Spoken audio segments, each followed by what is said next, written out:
Om Swastiastu, Assalamualaikum warahmatullahi wabarakatuh. Salam sejahtera, namo buddhaya untuk kita semua. Perkenalkan, nama saya Aditya Nugraha, peserta pelatihan dasar gelombang 4, golongan 2, angkatan 10 dan kelompok 2. Pada hari ini saya akan membawakan video tentang analisis isi kontemporer di ruang lingkup survei dan pemetaan kantor pertanahan Kabupaten Tabanan.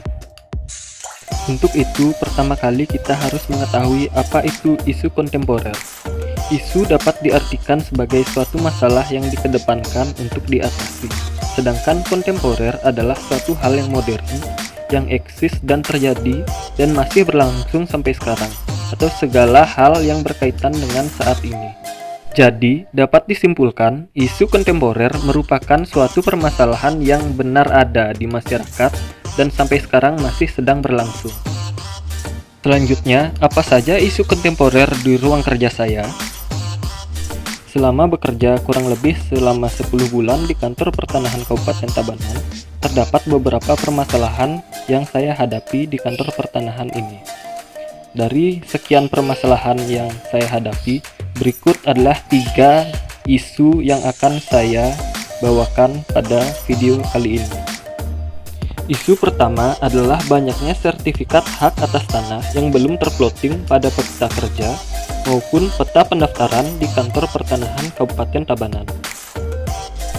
Selanjutnya, isu kedua merupakan kurangnya titik dasar teknik atau disingkat dengan TDT sebagai titik acuan dan titik ikat pada saat pengukuran bidang tanah dan keperluan lainnya.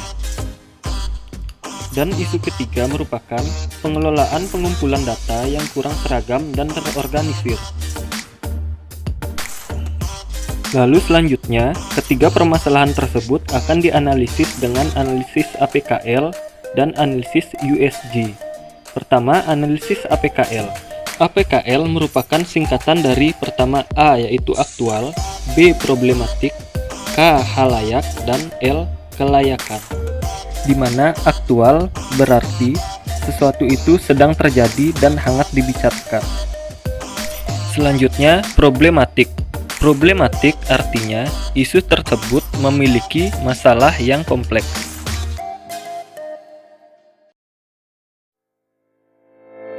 Yang ketiga, kehalayakan. Kehalayakan ini berarti isu tersebut apakah menyangkut hajat hidup banyak orang. Dan yang terakhir adalah L atau kelayakan. Kelayakan di sini dimaksud adalah apakah permasalahan tersebut masuk akal dan realistis untuk dimunculkan pemecahan masalahnya. Setelah diskusi yang saya lakukan dengan rekan kerja saya di kantor pertanahan Kabupaten Tabanan, hasil diskusi tersebut saya paparkan dalam tabel sebagai berikut. Dari tabel tersebut dapat kita lihat bahwa ketiga isu terpenuhi unsur A, P, K, dan L. Lalu selanjutnya analisis USG atau urgency, seriousness, dan growth. Pertama, urgensi. Urgensi dapat diartikan sebagai seberapa mendesakkah permasalahan tersebut. Kedua, seriousness. Seriousness dapat diartikan sebagai seberapa serius isu dan akibatnya yang terjadi di masyarakat. Dan yang terakhir merupakan grow atau seberapa besar potensi tumbuhnya isu tersebut menjadi lebih besar bila tidak ditangani segera.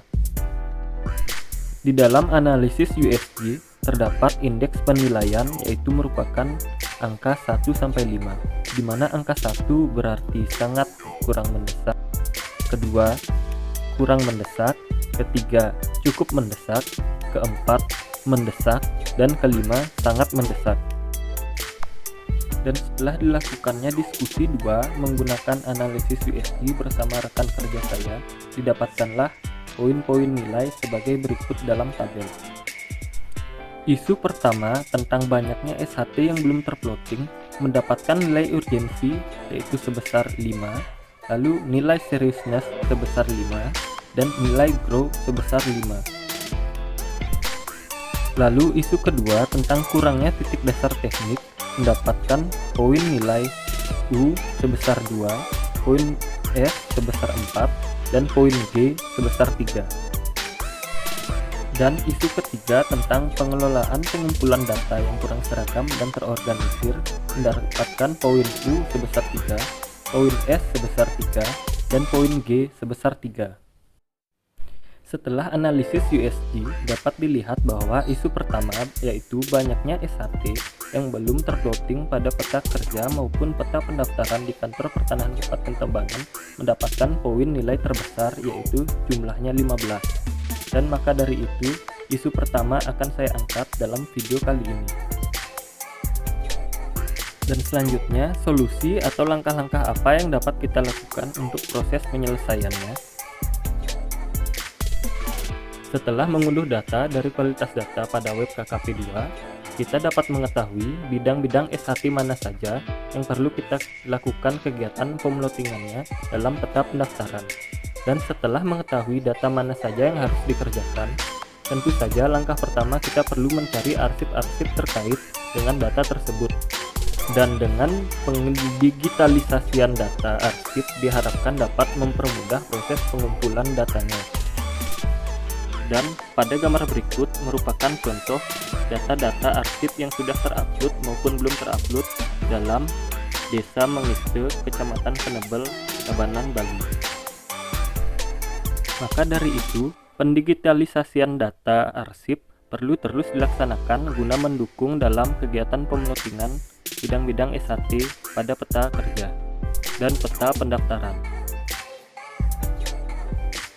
Solusi lainnya adalah pensosialisasian penggunaan aplikasi-aplikasi pendukung seperti Sentuh Tanahku sehingga masyarakat dapat melakukan swaploting sendiri.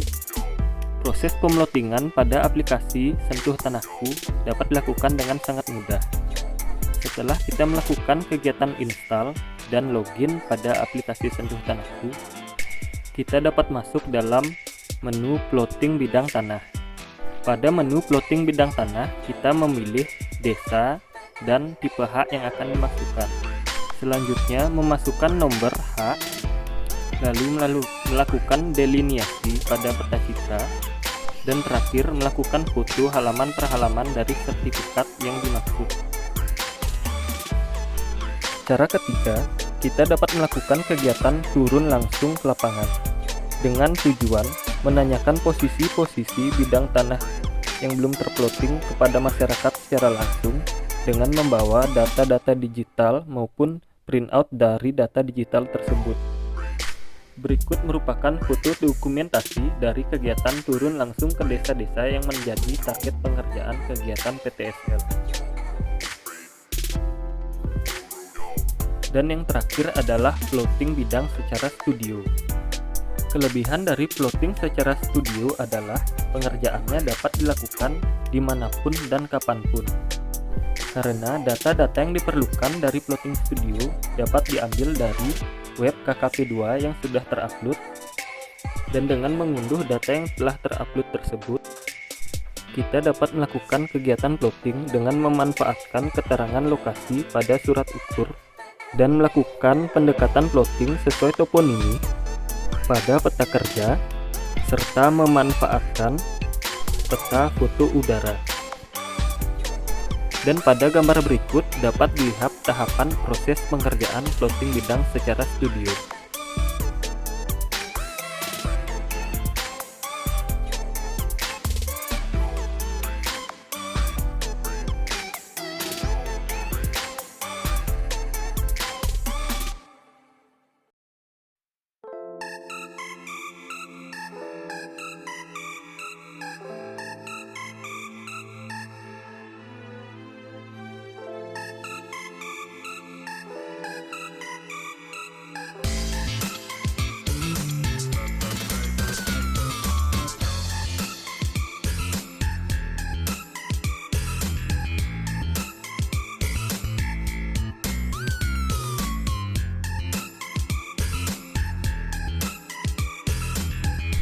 Dengan dilakukannya hal-hal tersebut dapat diharapkan nantinya dapat terwujudnya peta lengkap di setiap desa dan menghindari konflik-konflik pertanahan seperti sertifikat ganda dan tumpang tindih.